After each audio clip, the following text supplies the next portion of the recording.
চার আমাদের স্বাস্থ্যের কি অপূরণীয় ক্ষতি করে দেয়। পরবর্তীতে দেখা যায় সব সময় চিকিৎসার উপরে আমাদের থাকতে হয়। তো সেই জায়গাতে দাঁড়িয়ে আবার আমরা এই হলপাড়াতে বা পুরো ইউনিভার্সিটিতে একটা ফার্মেসিও নাই, মানে এখনও পর্যন্ত কিন্তু নাই। এটা 104 বছর। তো দেখা যায় কি আমাদের কোনো একটা রাত 2টা বাজক 3টা বাজক আমাদের ওই ঢাকা মেডিকেলে যাইতে হয়।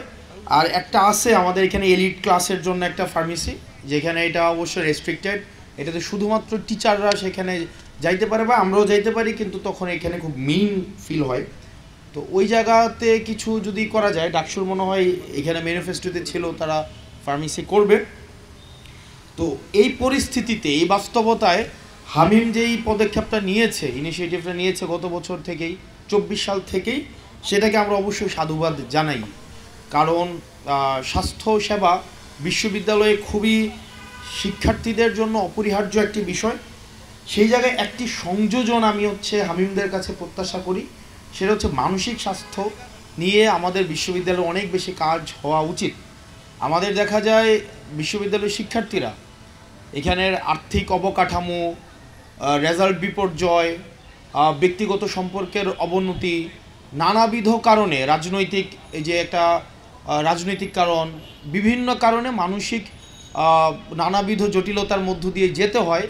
এবং বেশিরভাগ ক্ষেত্রে আমরা যেহেতু মিডল ক্লাস ফ্যামিলির স্টুডেন্টে আমাদের ইউনিভার্সিটিতে অনেক বেশি, তো দেখা যায় বাসার একটা প্রেশার থাকে। সেই জায়গা থেকে যদি মানসিক স্বাস্থ্য নিয়ে আমাদের ইউনিভার্সিটিতে অনেক বেশি কাজ হওয়া উচিত।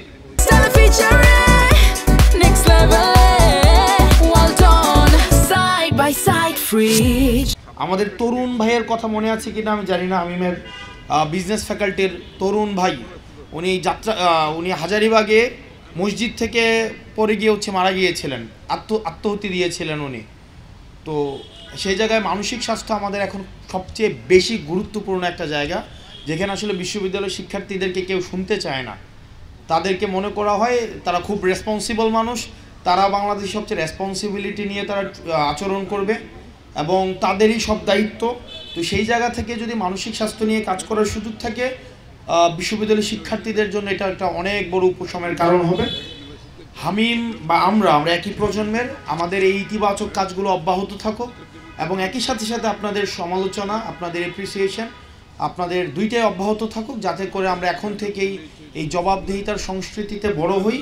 আমাদের মানসিক স্বাস্থ্য, আমাদের শারীরিক যে সমৃদ্ধি, একই সাথে এটার মধ্য দিয়েই আমাদের জাতীয় যে স্বাস্থ্য বা জাতীয় সমৃদ্ধির দিকেই কিন্তু আমরা ধাবিত হব। আপনারা এই ধরনের একটা আয়োজনের অংশ হয়েছেন এবং আমাকে এখানে ডাকা হয়েছে, আমি অনেক বেশি এখানে সম্মানিত বোধ করছি। আপনারা ভালো থাকবেন, সুস্থ থাকবেন।